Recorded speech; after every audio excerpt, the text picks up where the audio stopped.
Assalamualaikum warahmatullahi wabarakatuh.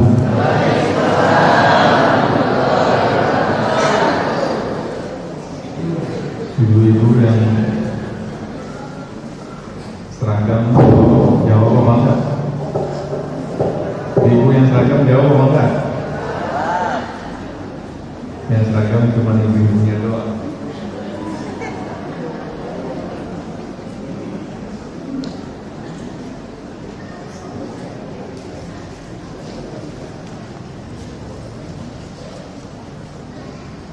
Assalamualaikum warahmatullahi wabarakatuh.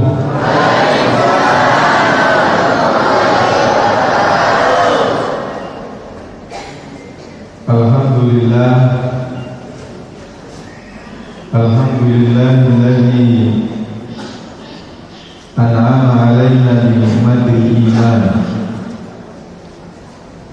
wa akramana bil Qur'an wa faddalana ala sa'iril makhluqati bil aqli wal bayan. Wassalatu wassalamu ala abdika wa rasulika sayyidina Muhammadin wa ala alihi wa sahbihi wa man tabi'ahum bi ihsan. Asyhadu an la ilaha illallah wa asyhadu anna Muhammadar Rasulullah. Qala Allah Ta'ala fi kitabihil karim wa huwa asdaqul qa'ilin. A'udzu billahi minasy syaithanir rajim. Bismillahirrahmanirrahim. Ya ayyuhalladzina amanu taqullaha wa kunu ma'as shadiqin. Wa qala ta'ala fi ayatin ukhra, laqad ja'akum rasulun min anfusikum azizun 'alaihi ma 'anittum harisun 'alaikum bil mu'minina rahimur rahim. Wa qala Rasulullah sallallahu alaihi wasallam, innama bu'ithtu mu'alliman wa lam ub'athu la'anan wa la mannanan, atau kama qala Rasulullah sallallahu alaihi wasallam. Hadratal muhtaramin wal mukarramin minal ulama'il ajilla wa kadzalika al-umara al-fudala wal hujjajil qurama. Wabil muqaddimah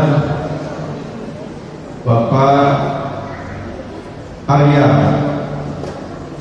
selaku camat Kecamatan Bekasi Selatan beserta ibu yang hadir. Ini ceritanya ibu camat selalu diajak sama bapak atau ngintil, Bu? Ceritanya Pak Camat yang ada ibu atau ibu yang selalu ngintil bapak? Saya tadi salah dengar. Saya pikir ternyata Pak Camat itu saksi nikah. Ya kan Pak? Saya pikir itu nikah. Betul Bu, ikutin Bu ya. Makanya ngintil terus. Mudah-mudahan Allah memberikan umur panjang kepada Pak Camat, kesehatan dan juga keberkahan. Kalau saya berdoa mudah-mudahan suatu saat Pak Camat jadi wali kota Bekasi, boleh nggak? Kalau jadi nanti jangan lupa doa saya. Kalau jadi berarti itu doanya Khairi. Cari di mana rumahnya Khairi nanti. Juga yang sama-sama kita hormati Bapak Dr. Haji Amrizal selaku Ketua Yayasan Masjid Al-Furqan. Ayahanda kita semuanya, mudah-mudahan Allah juga memberikan umur panjang dan kesehatan kepada beliau, keberkahan kepada seluruh keluarga, beserta para pengurus baik di jajaran Dewan Pembina, Dewan Pengawas, para tokoh masyarakat, ketua RW, ketua RT, dan bapak-bapak, ibu-ibu, hadirin semuanya, adik-adik yang saya muliakan. Pagi hari ini adalah pagi yang membuat semua orang itu senang, yang membuat semua orang itu bunga. Yang tidak senang dengan hari ini itu biasanya cuma satu orang yang punya diri. Meskipun para ulama berbeda pendapat tentang tanggal berapa yang semestinya Rasul itu lahir, tetapi saya ingin memastikan semuanya pasti bunga dengan kehadiran Nabi. Mungkin ada yang bertanya, kenapa Ustaz kok berbeda? Jawabannya simpel. Karena saat Nabi itu lahir belum ada Pak Camat.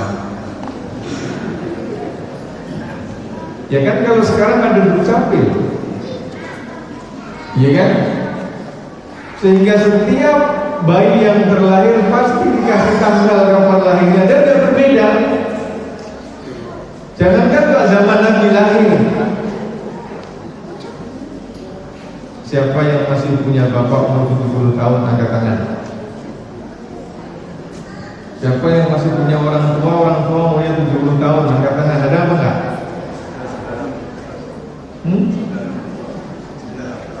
Bapak saya itu, jangankan kok di era Nabi Muhammad 14 abad tahun yang lalu, bapak saya itu antara akte kelahiran beda dengan ijazah, beda dengan KTP. Itu baru kemarin, ya kan? Betul apa enggak? Apalagi zaman dahulu kalau ada orang kejadian PNS dipanggil sama Pak Lurah, dia bilang, Pak Lurah ini ketuaan, ya udah dimudahin. Atau sebaliknya, Pak Lurah ini belum cukup umur, udah kita tuain. Giliran waktunya pensiun, pusing juga. Mestinya kalau dari awal belum waktu pensiun gitu kan, gara-gara dituakan. Nah, Rasulullah Sallallahu Alaihi Wasallam itu dilahirkan 14 abad yang lalu, yang jangankan kok digital, tulisan saja itu belum valid. Belum ada data integrasi di Dukcapil. Mungkin dulu tahun 90-an itu ada orang punya KTP lebih dari satu. Ya, KTP pertama udah nikah diputus. Ternyata di Galaxy punya KTP lagi dan punya istri lagi. Gak masalah itu dulu. Betul kan Pak Camat? Itu dulu. Tapi sekarang nggak bisa. Sekarang masih ketahuan karena data selama masih di NKRI ketahuan. Makanya bapak jangan macam-macam, disembunyi manapun pasti ketahuan. Bapak ibu dari mati Allah Subhanahu Wa Taala, bulan Rabiul Awal disebut oleh para sejarawan sebagai hari yang sangat membanggakan semua orang, kecuali orang yang punya hasad.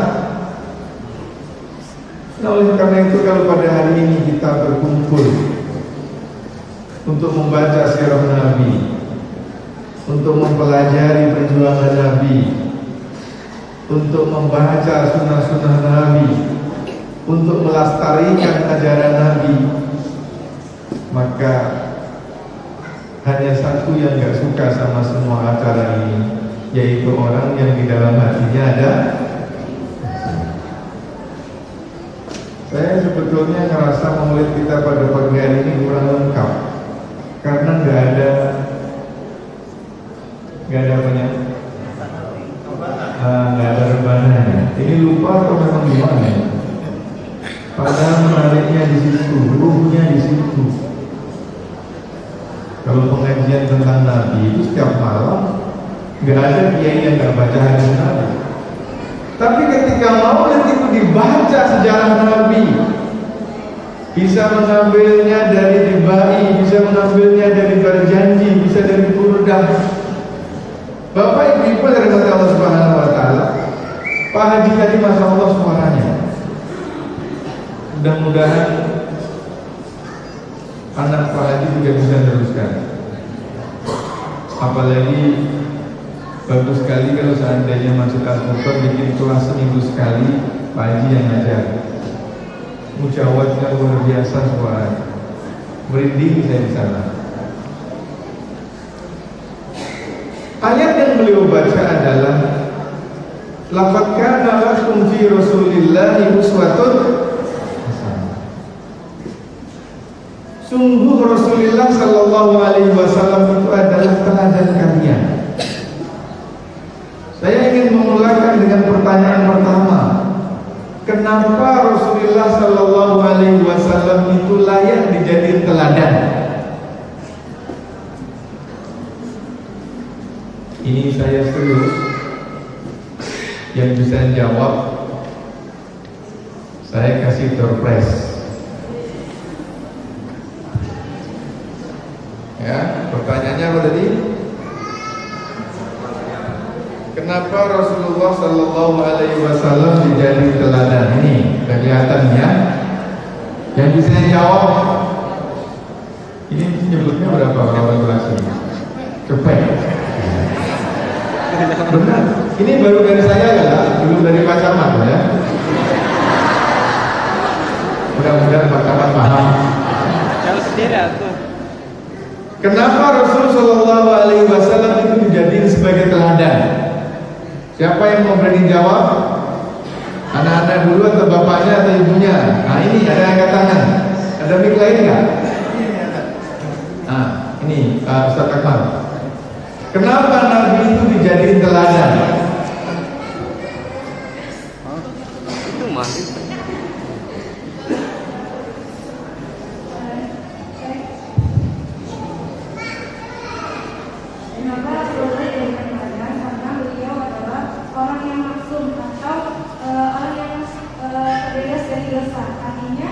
Beliau akan selalu mengatakan sebagai kebaikan dan beliau juga bersabda sebaik-baik orang adalah yang paling baik dan sesuatunya dan itu aku dan sebagai kita sudah tahu bahwa Rasulullah Udah bener dah. Nih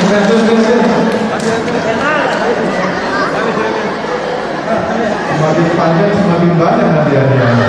Rekor kita.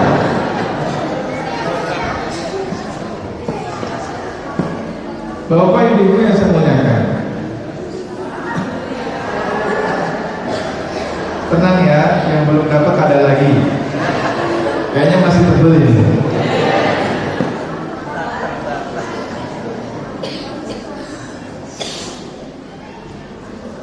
Kenapa Rasul itu dijadiin teladan? Karena Rasul itu manusia, sama seperti kita. Kalau bebek disuruh niru kambing, itu yang nyuruh bener apa kagak?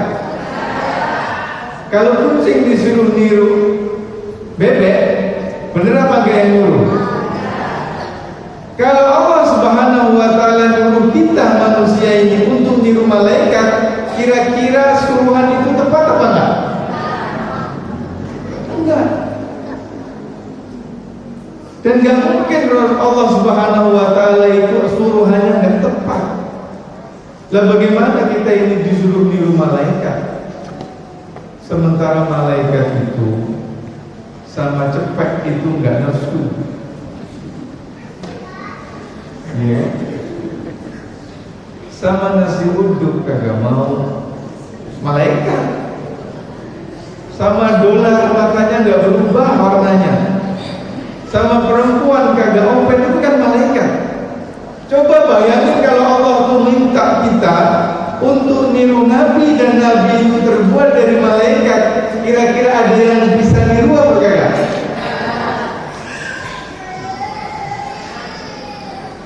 Nggak bisa.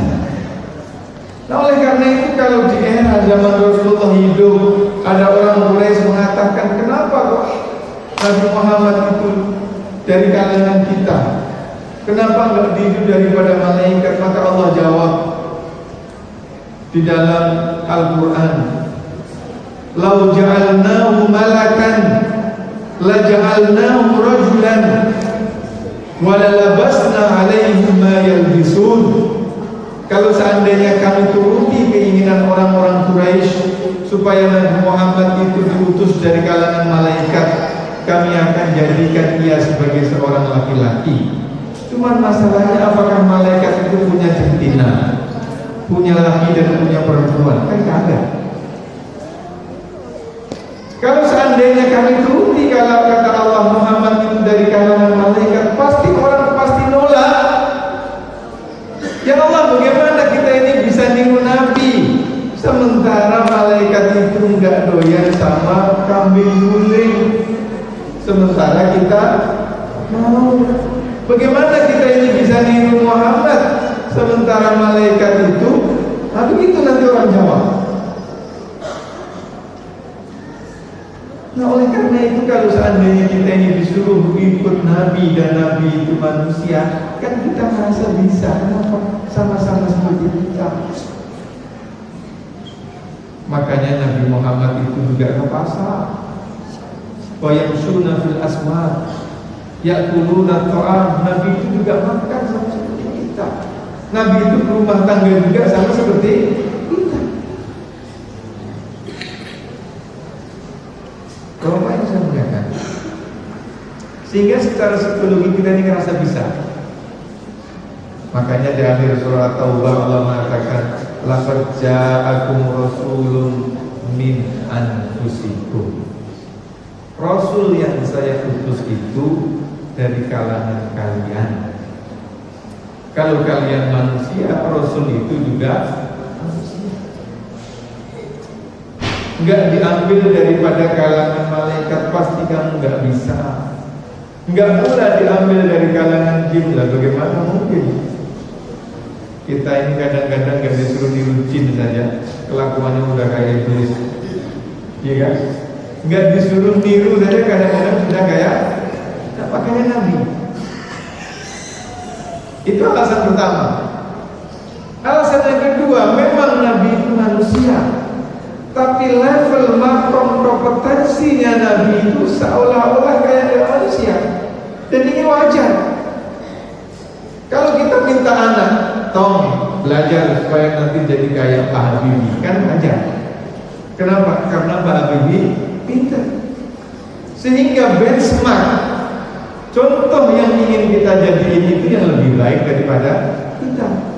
Dan Nabi itu diciptakan oleh Allah menjadi orang yang paling baik. Tidak ada yang lebih baik daripada Nabi. Sehingga semua orang itu perlu niru Nabi. Kenapa? Karena Nabi itu sama seperti kita, manusia, tetapi levelnya lebih hebat.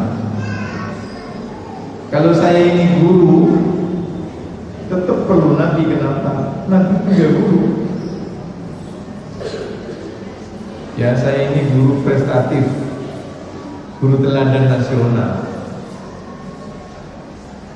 Tapi kira-kira ada nggak yang lebih hebat dari Nabi sebagai guru?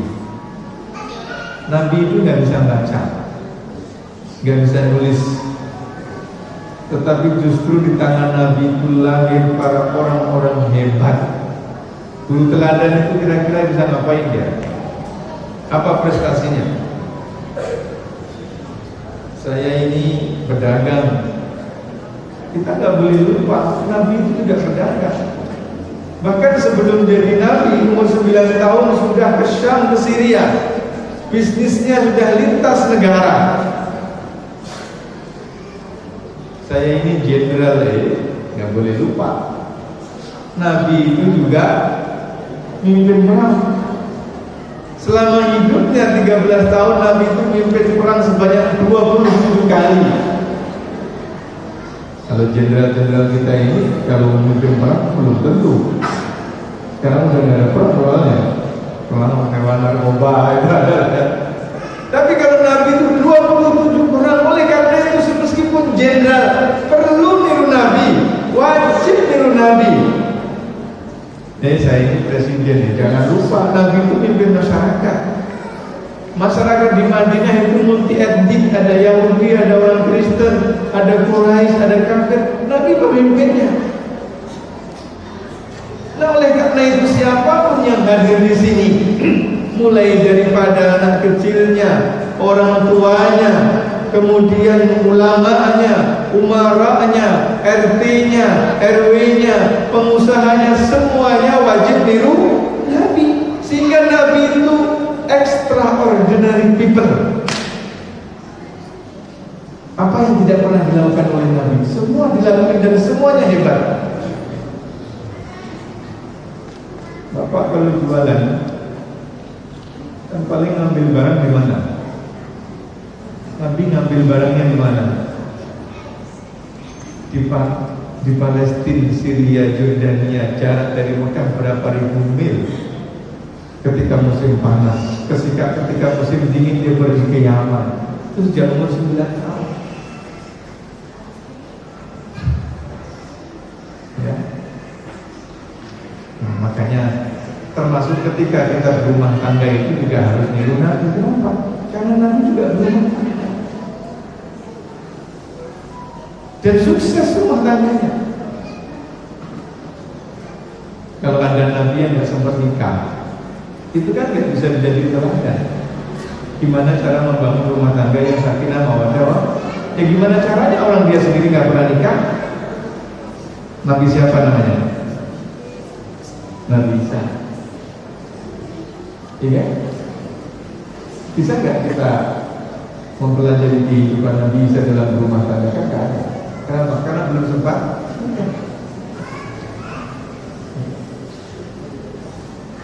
Nah, sebagian pemeluknya kemudian menganggapnya sebagai sebuah ajaran, sehingga ada yang nggak menikah sampai pemuka agama ya. Nah, kalau begitu mungkin saya yakin Pak Kiai Sodik juga nggak mau jadi kiai. Kalau akhirnya harus gara-gara kiai kemudian nggak nikah ya Pak dia, pasti nggak mau. Nah itu Nabi. Sehingga Nabi itu bisa ditiru. Kalau adik-adik disuruh niru Superman bisa nggak? Bisa terbang apa enggak? Nggak bisa. Gimana cara nirunya? Orang Superman itu pakai celana dalam aja di luar. Ya, bisa niru meskipun sama manusia, tapi nggak bisa ditiru dia aja. Iya. Nah, bapak ibu yang saya muliakan. Nah, apa yang harus kita tiru dari Nabi Muhammad SAW? Yang pertama, temanya disebut adalah akidah. Rasulullah Sallallahu Alaihi Wasallam dilantik menjadi Rasul itu umur 40 tahun, meninggal umur 63. 23 tahun itu dibagi menjadi dua fase. Fase yang pertama, fase Mekah 13 tahun. Selama 13 tahun itu Nabi belum ada syariat haji, belum ada syariat zakat, belum ada syariat puasa, belum ada syariat salat. Yang dilakukan oleh Nabi di awal periode Mekah itu adalah menanamkan akidah selama 13 tahun. Waktu itu orang nyembahnya berhala. Ka'bah sudah ada, karena Ka'bah itu dibangun di era Nabi Ibrahim. Tetapi orang ketika tawaf mengitari Ka'bah dan di sekitar Ka'bah itu ada berhala, bukan pakai kain ihram seperti kita lagi umrah atau haji, tetapi telanjang. Nah, Rasulullah diutus dalam situasi masyarakat yang seperti itu. Orang nyembah kok telanjang, kok nyembah, kan tidak logis. Nah, Allah Subhanahu wa Ta'ala perintahkan Nabi untuk menanamkan ini.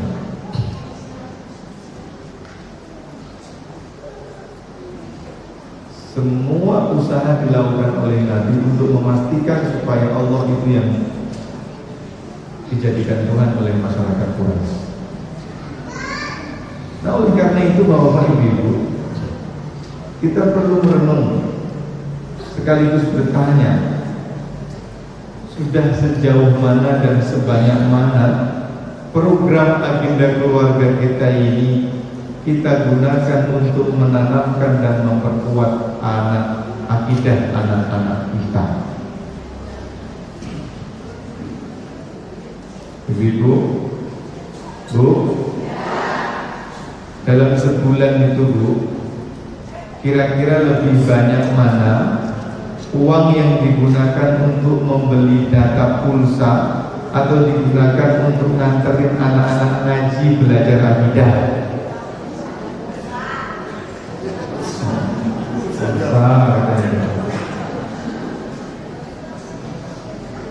Ibu-ibu, kalau anak-anak itu ngaji, ada yang ngajarin ngaji, itu yang ngajar dikasih apresiasi apa enggak? Lebih banyak mana satu bulan untuk guru ngaji anak-anak dengan beri pulsa? Nah, padahal kan nanti ketika ibu sudah tua, udah nggak ada, yang membuat ibu bahagia di alam sana itu kan doa kesolehan anak-anak. Sementara uang pulsa dan uang data sudah habis, udah nggak ada bekasnya.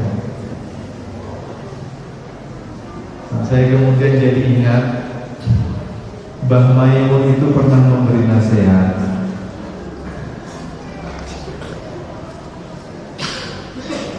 Ibu-ibu itu kenapa dia mendapatkan 3 kali kemuliaan kehormatan dari anak-anak berbanding bapak?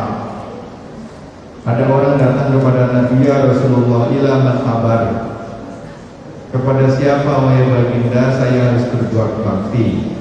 Kata Nabi, ummuka, ibumu. Tummaman ya Rasulullah, ummuka, ibumu. Tummaman ya Rasulullah, ummuka, ibumu. Tummaman ya Rasulullah, abuka, bapakmu. Rasulullah menyebut ibu sebanyak 3 kali. Ibumu, ibumu, ibumu, baru bapakmu. Adik-adik, ibunya tadi ada berapa? 3. Beneran 3 ibunya? Jangan salah, nanti ditutup sampai rumah. Nabi Muhammad itu lahir membesar jadi orang besar itu juga gara-gara ibu, padahal bapaknya tidak ada. Yang ingin saya tekankan, ibu-ibu harus lebih tampil ke depan untuk memastikan supaya anaknya besar dengan akidah yang kuat. Jangan pengen enteng dan gak mau direpotin. Sudah, mau ada acara nih, handphone pegang biar gak ngerepotin mama. Aminah itu kan lahir, Aminah itu hamil melahirkan Nabi Muhammad, kan gak ada bapaknya. Imam Syafi'i itu menjadi ulama hebat, gak yatim, ibunya yang gendong antarin ibu gurunya. Oh, dalam konteks keindonesiaan di Jawa Tengah ada namanya Kartini, di Jawa Barat ada namanya Dewi Sartika, nyampe Bengkulu kemudian ada namanya Ibu Fatmawati yang menjahit bendera merah putih. Nyampe ke atas sampai Sumatera Barat ada namanya Rohana Kudus. Nyampe Aceh ada namanya Mahalayati. Betul nggak? Terus kemudian ada Cut Nyadin.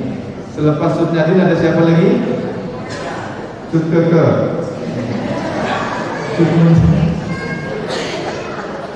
Kata Mbah Maimun, kenapa perempuan-perempuan yang hebat itu bisa melahirkan anak yang hebat? Kata beliau yang pertama.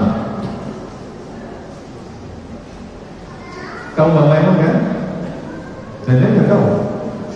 Mbah Maimun Zubair itu ulama hebat. Paku buminya Jawa. Meninggalnya ketika haji. Muridnya tersebar di seluruh kantor negeri. Kalau pengen punya anak yang alim, akidahnya kuat, ibu-ibu itu disarankan dengan dua hal. Yang pertama, ibu-ibu itu jangan terlalu gemerlap dengan dunia. Bu, dengar kan? Berat apa ringan?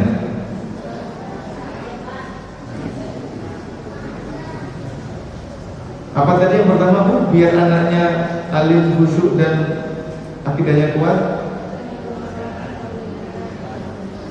Jangan terlalu gelap sama. Ada 4 sejarah yang bisa kita lakukan. Dulu Nabi itu punya paman namanya Abbas bin Abdul Muthalib. Abdul Muthalib itu kan kakek Nabi, punya anak namanya Abbas, punya anak namanya Abdullah. Abdullah bapaknya Nabi, saudaranya Abdullah namanya Abbas. Abbas ini orang kaya, kaya betul, darah biru, hartanya banyak, mulia dan punya kedudukan di tengah masyarakat. Tapi ternyata istrinya Abbas ini termasuk jenis perempuan yang enggak begitu peduli sama harta.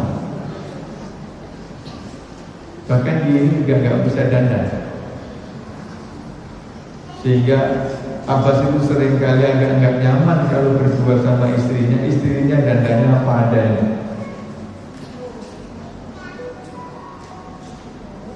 Tapi kan nggak apa-apa, orang tuh kalau kaya, dandan tetap dihormati orang, iya kan? Orang itu kalau kaya, pintar, cerdas, walaupun nggak dandan terlalu itu tetap aja mulia. Yang bermasalah tuh kadang-kadang yang kayanya setengah-setengah tapi dandannya luar biasa itu. Bedanya yang berlunas itu. Tapi ternyata dari rahimnya istrinya Abbas ini lahir seorang anak namanya Abdullah. Ketika Rasulullah wafat, Abdullah bin Abbas ini menjadi ulama hebat. Sehingga singkat ceritanya, kalau seorang ibu itu lebih concern kepada hal-hal yang sifatnya keduniaan, dandan, make up, itu secara nggak langsung untuk menanamkan di dalam diri anak. Anak ini akhirnya nggak punya orientasi. Persis seperti ibunya, orientasinya itu adalah dandan. Yang pertama. Yang kedua, keturunan Nabi dari jalur Siti Fatimah. Siti Fatimah itu kan putri Nabi, dinikahin sama ingat tahu apa enggak? Dinikahin sama Ali. Anak keturunan Ali itu semuanya jadi ulama. Tapi ada satu yang paling alim. Sebutkan siapa namanya? Bu, lihat. Tadi dari ibu-ibu, sekarang coba boleh bapak boleh sebutkan. Anak keturunan Ali dengan Siti Fatimah itu kan punya anak namanya Hasan dan Husain. Nah, cucunya Ali sampai ke bawah semuanya jadi ulama. Kalau di tempat kita disebut dengan Habib, disebut dengan Syarif, disebut dengan Sayyid, itu keturunan Nabi. Nah, ada salah satunya yang paling alim. Kalau sebutkan yang saya jawab dapat cepat lagi. Silakan. Silakan Bu. Akmal.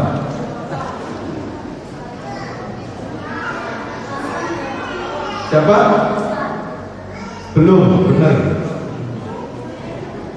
Silakan. Ini bukan yang tadi ya? Bukan, silakan.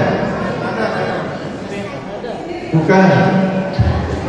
Ini bukan Hasan Husain ya, tapi keturunannya Hasan Husain. Silakan. Ya. Bukan. Ja'far. Bawahnya dikit.